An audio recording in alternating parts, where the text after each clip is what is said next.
Thank you. Hello, everyone. Um, I really wish when was speaking to Leona and I gave her my blurb, I had not put in the words professional speaker, because today is not professional speaking material. I'm going to put it out there. I am classic neurodivergent. I got here this morning. I had a clipboard, my really important clipboard with all of my notes, all of my preparation for today, all of my organization. Within 5 minutes, I lost it. So we're going to have a really interesting talk today because I don't have notes. I've been trying to write some over lunch whilst dealing with some issues in room 2. But hopefully I can try and remember a little bit about what I was going to say to you today. And I promise it's not going to be don't ever run a symposium because that affects your mental health. Jokes aside. So what did I want to share with you today? Well, I want to talk a little bit about neurodiversity and mental health. It's been touched upon quite a bit today in some of the previous talks, how some of the negative language can impact us, how there is a real issue around mental provisions, mental health support. I want to caveat, I'm not an expert. I don't do mental health for training. I'm not in the NHS. What I have is a small amount of lived experience and a lot of goodwill and wanting to understand and pushing the boundaries. As Leona mentioned, I am a trustee for Compass Counselling. I understand the difficulties that are currently going on within the mental health sector. I have recently been a fellow for the Mental Health Futures Fellowship, which is looking at innovation around mental health, and I'll touch a little bit about that later. I rolled out the PGR Wellbeing Ambassador Scheme within the university. Some of you might have been aware of that, and I'm the chair of the Disabled Staff Network. I've seen and heard a lot of stories around mental health, and I've also seen and heard a lot of stories about how that links in with neurodiversity. But when I was thinking about how I was going to talk about today and what I was going to talk about, the first thing I wrote down was I have a therapist. But it's not just that. I have a therapist now that changed my life. And I'm going to come back to why she changed my life in such a dramatic way as I go through this story. Because the story is a little bit longer than just getting a therapist, obviously. I was diagnosed with dyslexia and a short-term memory problem at the age of about 11. I would say from about the age of 7, I knew there was something wrong with me. I could tell that I wasn't keeping up with my peers. I knew that I found things that were challenging, and I didn't understand why.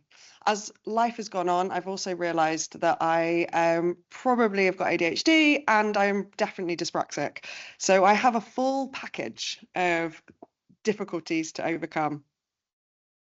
But I always struggled to really accept it. I struggled to come to terms with it. I wanted to prove that I could be successful regardless of it. I wanted to prove that I was good enough.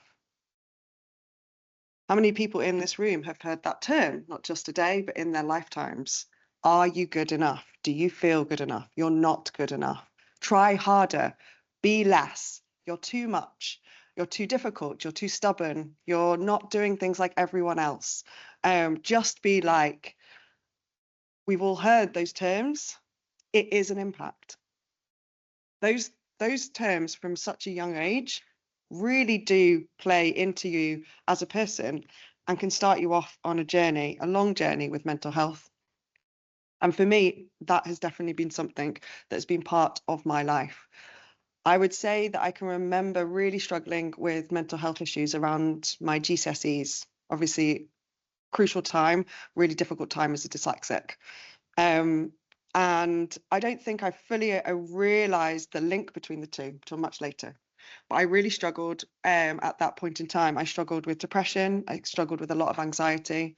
I started to have panic attacks. I started to have outbursts at school when I got overwhelmed and I struggled. I started to self-harm.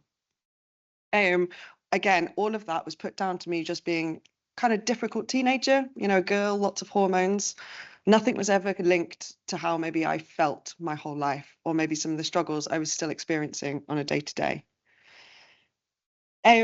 And I'm not alone. 40% of dyslexics have anxiety. 60% will go on to have depression at some point. ADHD adults are nearly 3 times more likely to have depression over their lifetime than someone without. And 70% of autistic adults report having some form of mental health condition within their adult lifetime. And the stats go on. This is not an unusual problem.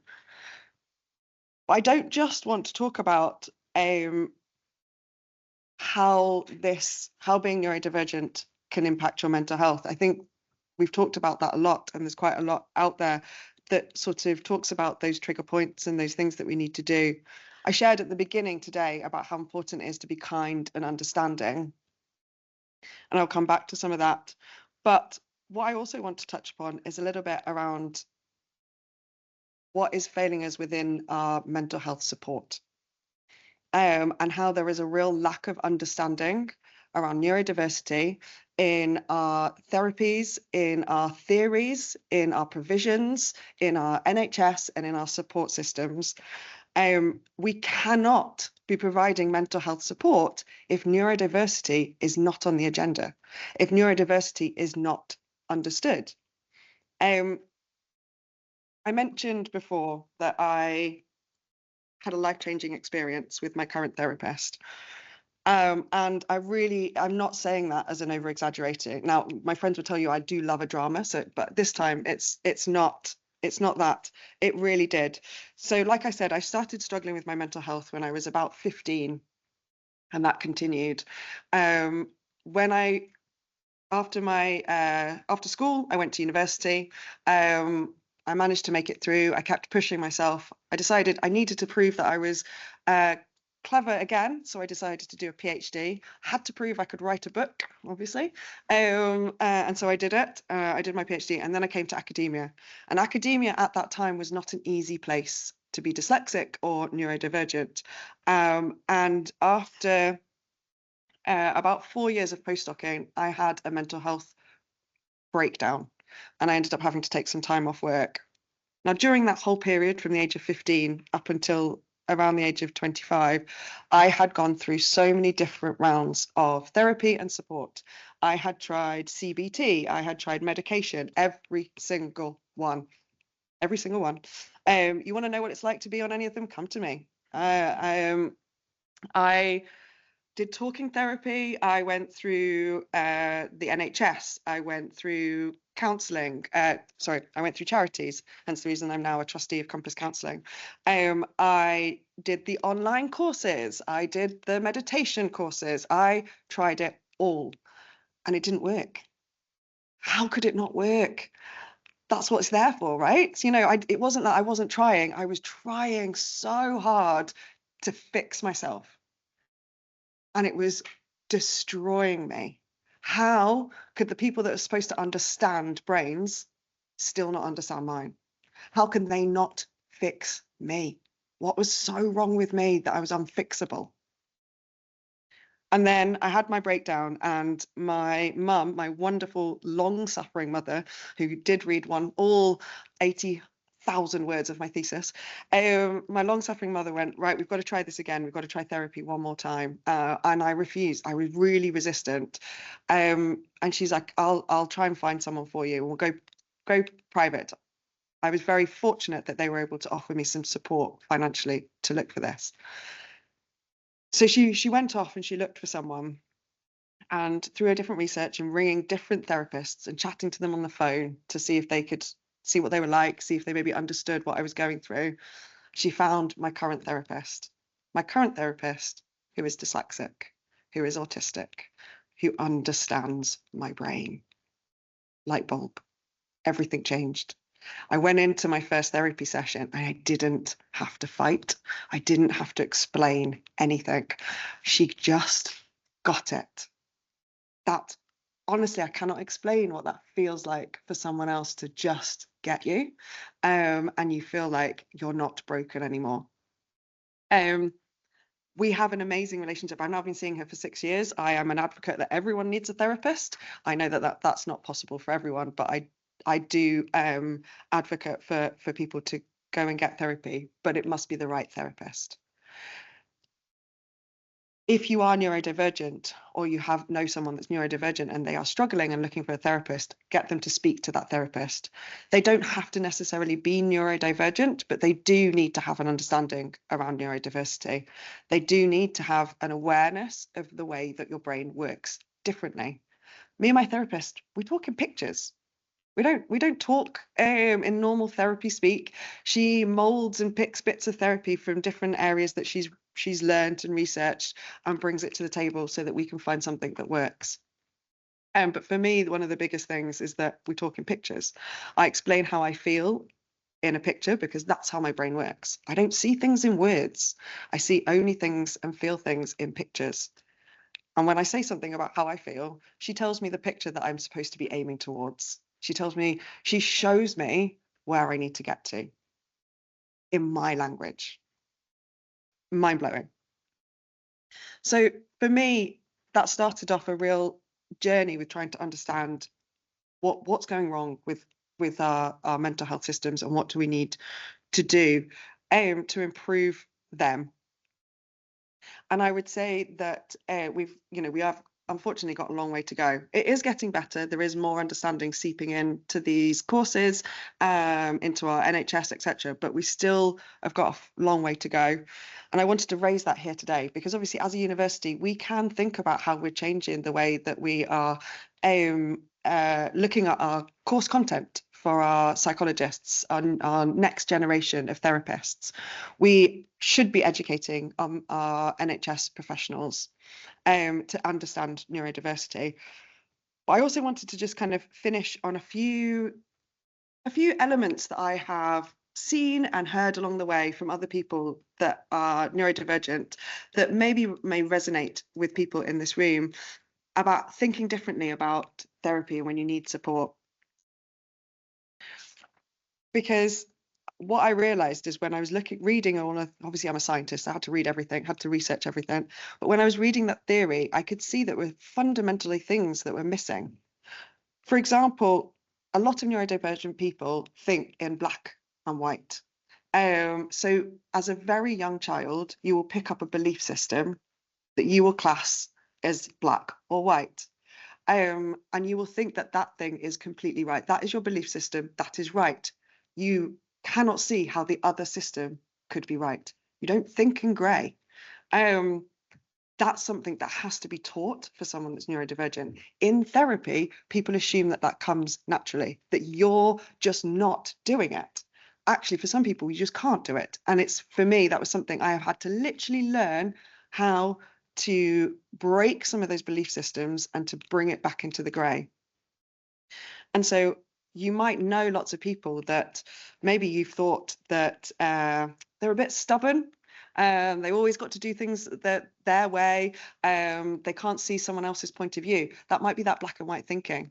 And actually, what we need is different ways of therapy to kind of get people to think differently and try and break down some of those unhelpful belief systems in a different way.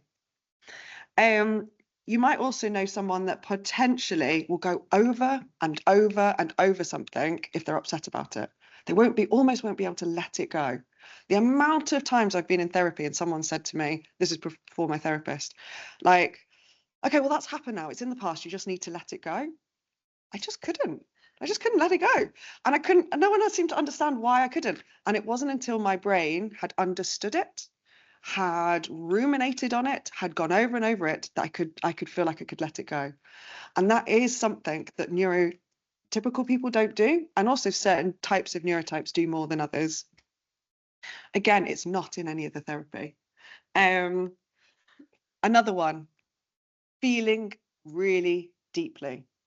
Those emotions, man, they get in the way of everything. And lots of people feel deeply. It actually physically hurts to feel some emotions, because of the amount of feelings that you have. Rejection sensitivity disorder is something that I've just started to learn a lot about, that I definitely know that I have myself. And I think there's not enough understanding and awareness around this. So this is when any kind of small feeling of rejection to someone with rejection sensitivity disorder can physically be painful. It is an extreme version of something. The way they react might be an extreme version. So you might say, God, that person's always really overly emotional, or they take it all to heart. Maybe that person has rejection sensitivity disorder. And to them, that reaction is perfectly normal. But again, it's about understanding that and be able to put in support mechanisms. I now know I've got that. I now know that I'm aware of it. And this is an interesting one. This is a slightly nicer one. I don't know if anyone has heard of love languages. It's talked quite a lot when we're talking about relationships. Again, love languages, the book, the concept, doesn't take into consideration neurodiversity. It's not that those love languages don't exist for neurodivergent people, they do, but there are also potentially additions. If you know anyone that has a special interest, then you might be aware that they have tried to share that special interest with you quite adamantly. That's their way of showing you love. Their way of showing someone that they care is by sharing the one thing that's the most important to them, and that's their special interest. If you aren't interested in that, or you show disinterest, or maybe even argue against it, you might find that they get really upset, really hurt, and really distant. And that's because you literally rejected them. You literally said, I don't care that you are showing me that love, because that's not interesting to me. Again, those little things aren't talked about. So I'm aware that I've been told 1 minute, and as I'm supposed to be organising, I should probably stick to the time. Hopefully that was useful food for thought.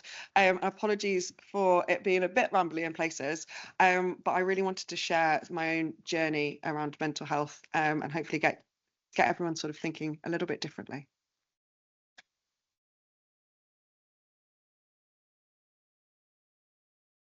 Thank you, Jenna. Stay with us and keep that on, please. I'm going to open it up for any questions. Does anyone have any questions for Jenna? Thank you so much, Jenna, for just being so vulnerable and sharing that experience with us all. Yeah, we got one question over here. Yellow.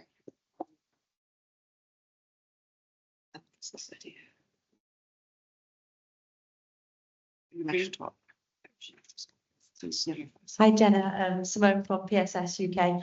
I want to ask you what of your achievements you're most proud of. Oh, You've achieved so many things through what sounds a real difficult time, and I'd love to hear that. oh, what a great question, and not one I was prepared for. What? Oh.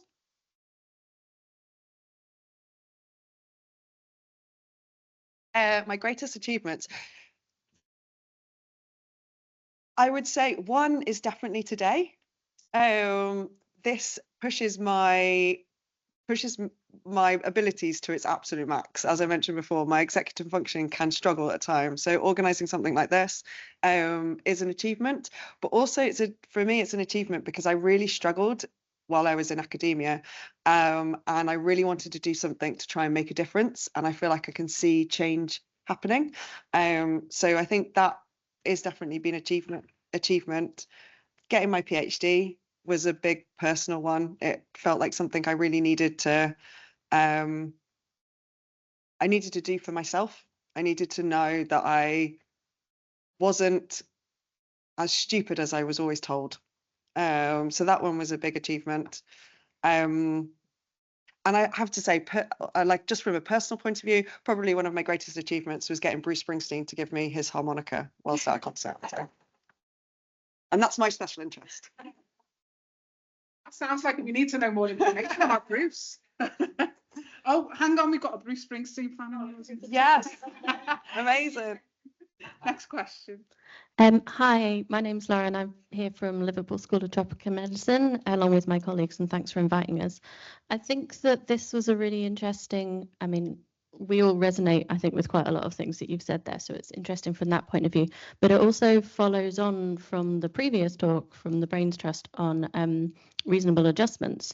And I kind of wondered if you had any thoughts. This is a very unformed thought for me at the moment, so I think, you know, the start of the thinking about what can we do for reasonable adjustments for mental health, and mental health where it coexists alongside neurodivergency.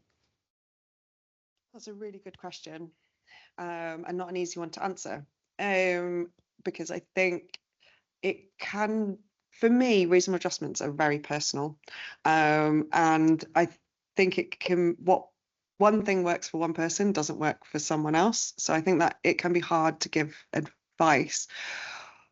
I would say from my personal experience, which is probably the easiest place to start, is that managing my I now understand that managing my mental health goes hand in hand with managing my neurodiversity. I cannot manage one without the other. So I'm very fortunate that I've got line managers that allow me quite a lot of flexibility, which allows me to work to my strengths and combat some of my weaknesses. I know that, like, for example, I know that executive functioning is not my greatest skill.